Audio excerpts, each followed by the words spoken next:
शांता कुमार जी हमेशा इस बात को कहते हैं कि कांग्रेस पार्टी जो सबसे बड़ी पार्टी हुआ करती थी देश की, सबसे खराब दौर में से गुजर रही है आज के देश।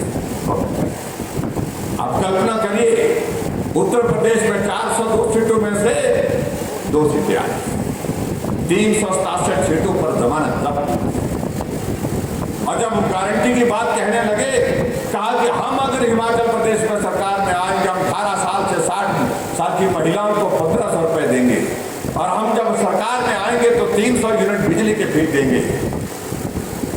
और गारंटी की घोषणा करने के लिए छत्तीसगढ़ के मुख्यमंत्री बघेल साहब यहाँ आए और शिमला में प्रेस कॉन्फ्रेंस करके कहते हैं, मैंने बघेल साहब को मैंने कहा उनसे ही पूछना चाहिए, क्या अपने प्रदेश छत्तीसगढ़ में आप दे रहे हैं 1800 रुपए महिलाओं को दे रहे हैं?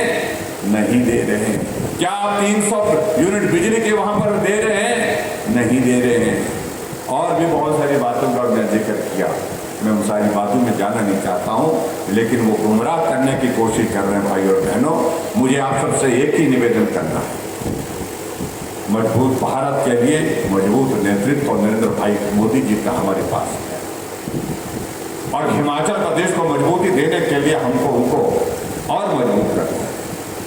आप कल्पना करिए, हिमाचल प्रदेश के लिए bulk drug pharma park Himachal Pradesh छोटे से प्रदेश को मिलना, 3 बल्क ड्रग फार्मा पार्क पूरे देश भर में दिए गए, और उसमें पहले नंबर पर हिमाचल प्रदेश आया, पहले नंबर पर हिमाचल प्रदेश।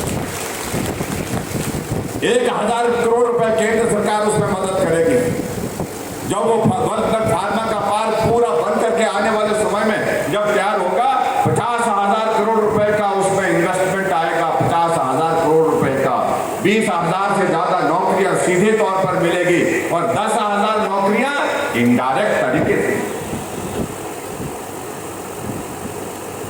और जहां तक बात कही आदरणीय श्री शांता कुमार जी ने, और जहां पर्वतमाला का जिक्र हुआ, मैं इसके इतिहास में थोड़ा सा मैं जरूर जानना चाहूँगा।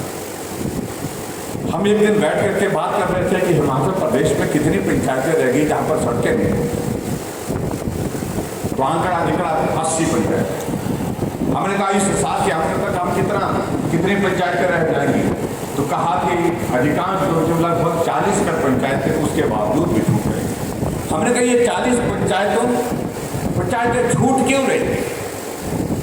तो बताया गया कि वहां पर टेरेन ऐसा है कि फॉरेस्ट की क्लियरेंस भी मिलने में वक्त लग रहा है, वो भी नहीं मिल पा रही है, और वहां पर सड़कों को बनाने के लिए पैसा भी बहुत ज़्यादा खर्च होगा, इस कारण से भी कठिनाई है।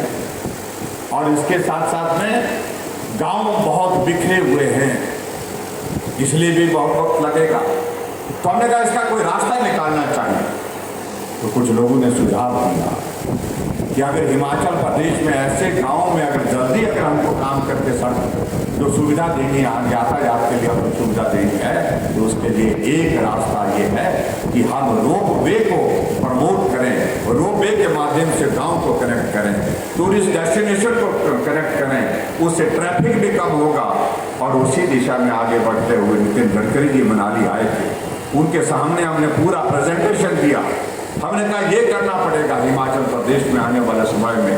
तो तब मालूम पड़ा कि हिमाचल प्रदेश में अगर नाबार्ड से भी अगर हमको रोपवे लगाने के लिए अगर पैसा लेना पड़ा, तो नाबार्ड भी उसके लिए पैसा नहीं देता है।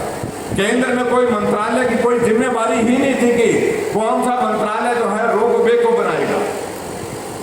चीजें आगे बढ़ी और बार बार आग्रह करने के बाद चीजें आगे बढ़ी, और आखिरकार भारत सरकार में मंत्रालय भी तय हुआ कि जो हमारा नेशनल हाईवे का भी काम देखता है, और यही महकमा रोपवे का काम भी देखेगा, इंफ्रास्ट्रक्चर का जो काम देखते हैं वही महकमा देखेगा।